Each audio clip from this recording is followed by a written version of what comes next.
again, everyone, and welcome back to the InDesigner, the videocast that provides information, instruction, and insight for designers using and learning Adobe InDesign. I'm your host, Michael Murphy, graphic designer and Adobe certified expert in InDesign CS2, and this is episode 42, the Summer Movie Spectacular. Summer seems to be the time for movies, and if it's good enough for The Simpsons, it's good enough for me. So in this episode, we're going to talk about using movies in InDesign, setting up ways to control them, and creating PDFs that will actually play them. But first, there's a few things you need to know. Before I jump into how to work with movies in InDesign, here's a rundown on what you and your intended audience will need. Both you and whoever the PDF is going to be sent to are going to have QuickTime 6.0 or higher installed on your systems. And for embedded movies, you'll need either Acrobat 6 or Adobe Reader 6 or higher. Supported movie formats in InDesign are QuickTime or .mov files, AVI files, MPEG files, and SWF files exported from Flash. This is a project I've been playing around with for a while, a book of photos and stories from a trip I took to Ireland last year. Some stories can be told with words, some with pictures, and some need more, which is where video comes in. Getting movies into InDesign is essentially the same as bringing in any other kind of graphic content. You can go to the File menu, choose Place, find the particular videos you want to bring in and click Open. Or, if you're working in Adobe Bridge and navigate to the folder where your movies are, you could filter that folder to show you only QuickTime movies. That's a nice feature I like a lot. And then choose the movies you want. Go to the File menu and choose Place in InDesign. Or, you can go to any Finder window or Windows Explorer window if you're on the PC and just drag the movies right into your InDesign document. But there's another way to bring movies into InDesign that is completely unique to those types of file formats. I'm going to draw out a frame on this page, then Control-click on that frame or right-click on the PC and choose Interactive, then Movie Options. Note that this is an option even though I don't have any movie, or anything else for that matter, placed in this frame. This opens the Movie Options dialog box where I can choose a file by clicking the Choose button, selecting the video I want, and clicking Open. Notice that the name of the video appears in the name field, and the movie's size is indicated down here. Another option I have here is to embed the movie in the PDF. This is great for keeping the PDF as a standalone file with all multimedia elements included, but keep in mind that embedding movies in a PDF adds the size of the movie to the size of your PDF. With video, that can really add up. So depending on how you're distributing the PDF, you may want to keep the videos as linked external files that exist on the media you use to distribute the PDF, a CD for example, or point to movies that reside on a web server, which we'll cover later in the episode. For now, I'm not going to embed this file in my PDF. In the Options area, the first choice is Poster. Just like a movie poster represents a theatrical movie before you see it, a poster in InDesign is the image that you see that stands in for the movie before it plays in the PDF. Here in the preview area, you can see that there's no poster for this movie. If I choose Standard, I get this cheesy film leader image that is definitely not what I want. If I choose Default, the first frame of the movie is used as the poster, but the first frame isn't always the best way to represent your movie, so I'm going to choose a movie frame as my poster. That opens up a preview of the video where I can actually play the full-size movie to get to the point I want, or grab the playback head and drag through the timeline to pick the frame I want to act as a placeholder image on the page. This looks fine to me, so I'll click OK, and here's the preview of my chosen poster frame. The next option to set is Mode. I can either play once then stop, which will play the entire movie, beginning to end, then go back to the poster frame. Or play once, stay open, which also plays the whole movie, but keeps the last frame displayed, or keeps a floating window open if you present your movie that way. Repeat play will loop the movie continuously without stopping. If you care at all about your audience, you probably don't want to do this. I'll keep this at play once, then stop. Play on page turn will start the movie automatically as soon as someone gets to this page. This may or may not be a good thing depending on what you're doing. Show controller during play puts the standard QuickTime controller below the movie once it starts playing, allowing the user to pause, play, or step through the movie as they want to. Floating window opens the movie in a floating window above the PDF itself. If you choose this, you have some preset options for presenting the movie at its actual size, a reduced size, or an enlarged size. You also have a handful of options for where that floating window is positioned relative to the PDF. I don't want to use any of these options, but before I leave this dialog box, I'm going to type in a description which will be used by screen readers to describe the video to the visually impaired. Then I'll click OK. And there's my movie on the page. I'll zoom in so you can see that this placed movie shows a film strip icon and the file name of the QuickTime movie over the poster frame. This is unique to interactive elements in InDesign documents. This frame is a bit big for this movie, so I'll go to the Object menu and choose Fitting, Fit Frame to Content. That snaps the frame to the size of my movie. Next, I'm going to Option-click or Alt-click on the PC and drag this frame to create a duplicate right next to it. Then I'll go to the File menu, choose Place, and select a different movie to place in this duplicate frame. Here again, I've got my little icon and the new file name. I'll Control-click on the new frame, choose Interactive Movie Options, and here's the new file name reflected in the name field. I'm going to type in a new description for this movie, but I'll leave all of the other options the same. I'm not even going to set a different poster for the movie. I'll keep it as the default of the first frame, then click OK. On the page, I can move and resize these placed movies like any other object till they're just where I want them. I can even apply an object style to these frames. In this case, I'm choosing the white bordered image style that's also applied to the static image above the two movies. It's important to note that my stroke in this style is aligned to the outside of the frame. This is because you cannot put anything, even text or a stroke, on top of a movie. You'll see it on the InDesign page, but when you export the final PDF, anything placed over the movie will disappear. Zooming in, you can see that I've got my two movies on the page fitting nicely with the other non-interactive elements. Let's export this file as a PDF. I'll name it IrelandTest01.pdf, and in the export dialog you'll notice that I have a preset called Interactive PDF. This has the settings I need when using multimedia elements in PDFs. The compatibility is set to Acrobat 7 or PDF version 1.6. You can use earlier versions, but the farther back you go past Acrobat 6, the more limitations you'll have as to the file types you can use and whether or not the files can be embedded in the PDF. So I'm sticking with the Acrobat 7 setting.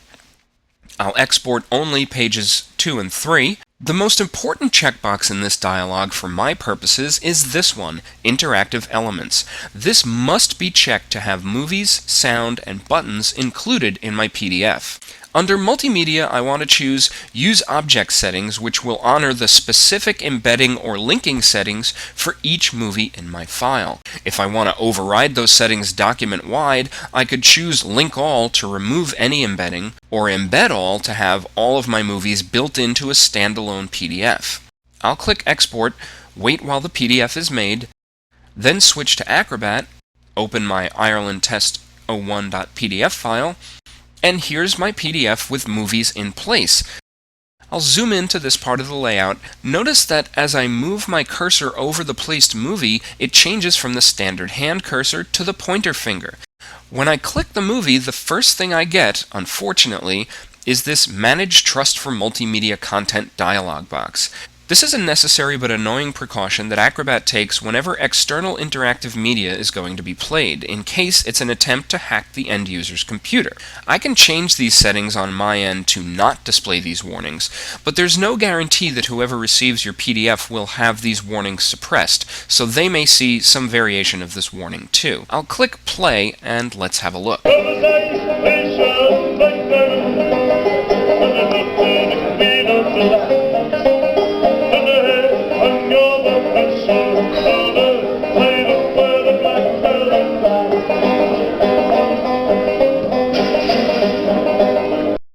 So my video has finished, then bounced back to the poster frame. I'll click the bottom movie and let that play.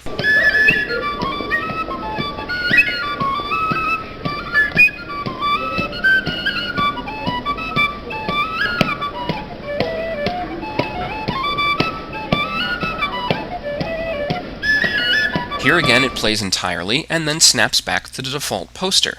The only thing that's kind of a problem here is that the only way to know that there are movies in this document is to hover over them with the mouse. What I'd like is for these little icons here to be buttons that can be clicked to play those movies.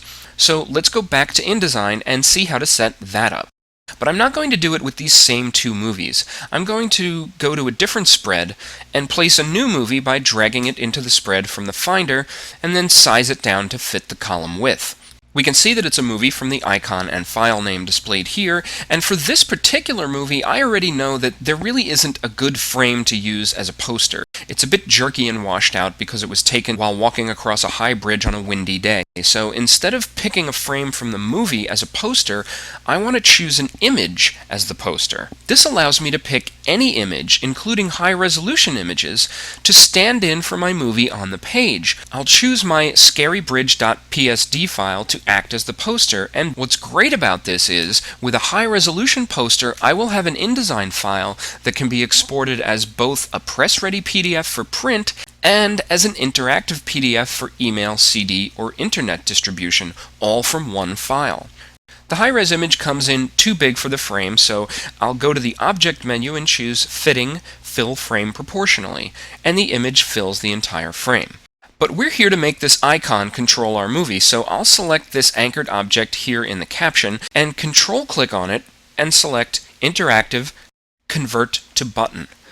Now that this little icon is a button, I can control-click again and choose Interactive Button Options. Buttons can do many things in InDesign, and there's a whole episode that could be done about that. But for now, I'm limiting myself to making a button that controls my movie. I'll give my button a name, more to keep myself organized than anything else, and I could also set the visibility of the button to be visible on the page, which is what I want. The other options here are hidden, or visible but not printable, or hidden and printable. These allow you to do some creative things with buttons if you want to, but we're keeping it simple for now. The important options for buttons are here under Behaviors. If you do a lot of work for the web, in Flash, or with JavaScript, the idea of button behaviors should be familiar to you. There's an event, something you do with the button, that triggers a behavior or action. The option I want is mouse up, which is the point where someone releases the mouse after clicking the button. But there are other options you could also use for other purposes. The behavior I want when this event occurs is movie, which makes this button control a specific movie in my file.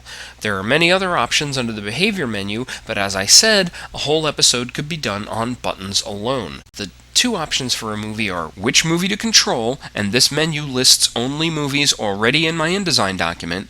I can't add a new movie here. So I'll choose my bridge crossing movie, and the other options are to play, stop, pause, or resume the movie. If I wanted to, I could create several buttons that make up a custom controller for this movie, but I'm keeping it simple this time around and just choosing play. To assign this behavior to the button, I'll click Add, and here's the behavior listed on the left. I'm done here, so I'll click OK. To test this button out, I'll export this file as a PDF. I'll just export the spread on pages 8 and 9, and go to Acrobat to open it up.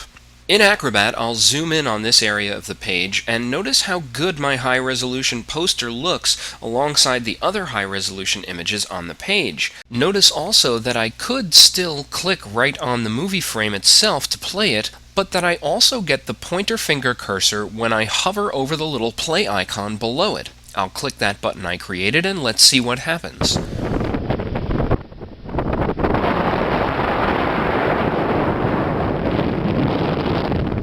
You'll have to pardon the noise in this video. It's a whole lot of wind blowing across a high, rusty bridge that goes to an old lighthouse on the southwesternmost tip of Ireland. When the video finishes, it returns to my high-resolution image. Now we're back in InDesign, and I want to play around with a little cooler implementation of buttons and movies to tell one of my favorite stories from this trip about two back-to-back rental car breakdowns within hours of each other on the same rainy day. Video taken while it happened really does do the story much more justice than just images and text. I'm going to draw out a frame here, control-click on it, and instead of choosing a file on my hard drive, I'm going to specify a URL this time. I'll type in the address of a movie that's on my web server, And then I need to click Verify URL and Movie Size. What happens when I do this, InDesign will go out to the web, obviously I need to be connected at the time, and make sure that the file exists, then report back its physical size so I can work with it in my document. So I'll click that, and it's done. There's my movie size.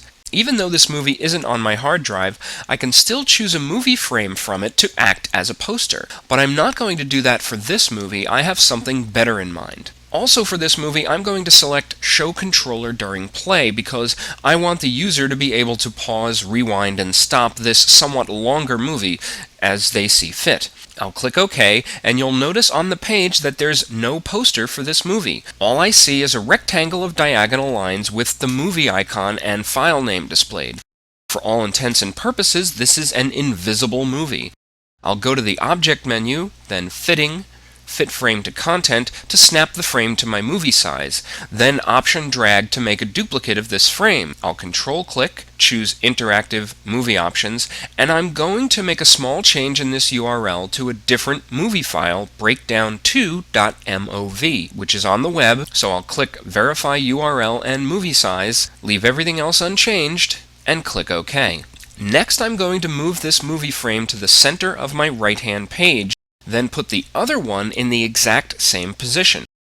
Switching to preview mode, you'll see that nothing is visible except the background image where these movies are placed. So how does someone know there's a movie to be played? Well, here's what we're going to do. I could just make these little play icons into buttons, and I will in the finished project, but I'm also going to turn these placed high-resolution images into buttons themselves. When they're clicked, they'll play the movie that they're related to. I'll select the first one, Control click, choose Interactive, Convert to Button, and notice that the image is still here, but now it says Button 38. I'll Control click again, choose Interactive Button Options, and I'm going to name the button and assign the same behaviors as before, except I'll select the breakdown1.mov file to be controlled by the button. I'll click Add, then OK, and do the exact same thing for the second image, naming it Breakdown2 and choosing the breakdown2.mov file as the movie to be controlled by this button. Now I have two images that are also buttons. When those buttons are clicked, they're going to play those invisible movies on the opposite page. Let's see how that's going to work out. I'll export this file as IrelandTest03.pdf, then keep all of my other export options as is, except that I want pages 4 and 5 this time. Once that's done, I'll switch to Acrobat, open the PDF, and you'll notice that on the right there's no indication that there's any movie placed here, except that as I move the mouse on and off the area where the movies actually are, the cursor switches back and forth from the hand cursor to the pointer finger. On the left, I get that cursor when I hover over these two images as well, which are now buttons. Let's see what happens when I click the first one. So we're sitting here in Killarney National Park in the pouring rain, and it's probably going to be another half an hour before the mechanic gets here to take us to Kerry Airport to get a new car. Here's the gear shift box. Look at that! But, pretty useless in terms of shifting.